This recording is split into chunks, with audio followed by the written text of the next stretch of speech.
मित्रों, माता की असीम कृपा से भयंकर कार्य भी सिद्ध हो जाते हैं। एक मित्र सत्येंद्र कुमार गौतम के शब्दों में एक घटना में से कर रहा हूँ। बात 7 दिसंबर 2008 की है। 7 दिसंबर सन 2008 की है। मैं अपने परिवार के साथ अपनी छोटी पुत्री की सगाई तय करके दसिया जिला होशियारपुर गया था। मेरे होने वाले संबंधी हमें एक होटल में ठहराते हुए कहा, यहाँ चोरियाँ बहुत होती हैं, अतः अपना कोई कीमती सामान कमरे मत छोड़ना। मैंने यह हिदायत अपनी पत्नी को भी दे दी। अतः उन्होंने अपने जेवर तथा नकद रुपये अपने पर्स में रख लिए। हमने नाश्ते के बाद सगाई का सारा सामान रस्में करने के लिए बनाए हुए स्टेज पर रख लिया था। हमारे साथ आए पंडित जी हमें पूरा सामान डिब्बों से निकाल कर स्टेज पर सजाने चला दी। मेरी पत्नी अपना पर्स वहीं पास में रखकर सामान को सजाने लगी। मैं और मेरे ताऊ जी, बड़े बेटे और पंडित जी वहीं पास में खड़े थे, पर सामान सजता हुआ देख रहे थे। थोड़ी देर पश्चात सामान सजाने के बाद मेरी पत्नी ने अपना पर्स देखा तो वहाँ दिखाई नहीं पड़ा। उन्होंने पूछा कि मेरा पर्स कहाँ है? यहीं पर रखा था। यह बात सुनकर सभी के सन्न रह गए, क्योंकि उसके पर्स में अपने वर पक्ष दोनों के करीब 250 ग्राम सोने के आभूषण और 80,000 रुपये रखे थे। जब हमारे संबंधी को पता चला तो वे भी उसको खोजने में मदद करने लगे, लेकिन चोरी करके सामान एवं चोर कहीं पता नहीं चला। अब हमें चिंता सताने लगी, सगाई कैसे होगी? कहीं वर पक्ष के लोग हमें झूठा और धूर्त न समझने लगें। तभी वर की बड़ी बहन मेरी माँ के पास आई, कहने लगी, आप परेशान न हो, आप वह सामान हमें देने के लिए आए थे ना, जो हमारे यहाँ चोरी हुआ, अतः हमारा ही सामान चोरी हुआ।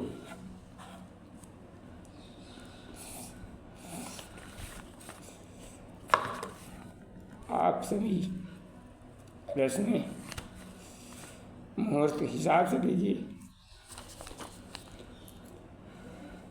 चोरी गए सामान की सूची बनाकर एवं चोरी गए सामान सोने का वजन लिखकर पुलिस को सूचना दी गई। मेरी पत्नी दुर्गा की विशेष भक्त थी। प्रत्येक कार्य के होने पर माँ की कृपा मानती हैं। वे सामान ढूंढने के बहाने होटल के कमरे में गईं। अम्मा दुर्गा का ध्यान कर रोते हुए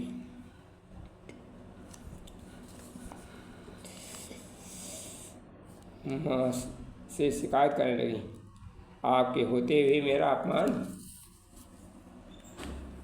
क्यों हो रहा है? मैं अब सभी का सामना कैसे करूं? आप मेरी सहायता कीजिए। मैं चिंतपूर्ण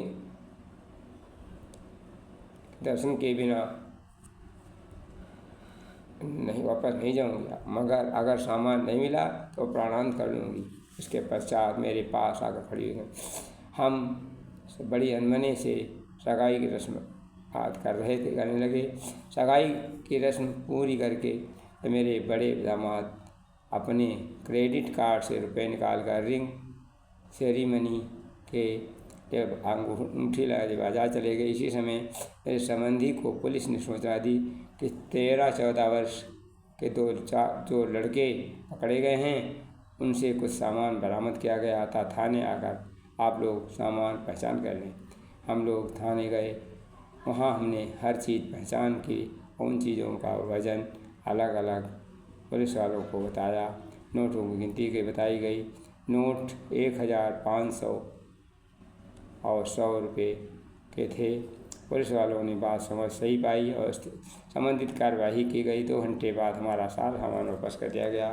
फिर मैंने दामाद को अंगूठी लाने से मना कर दिया। हुआ। यह घटना के बाद चोर एक बस में बैठकर पठानकोट जा रहे थे।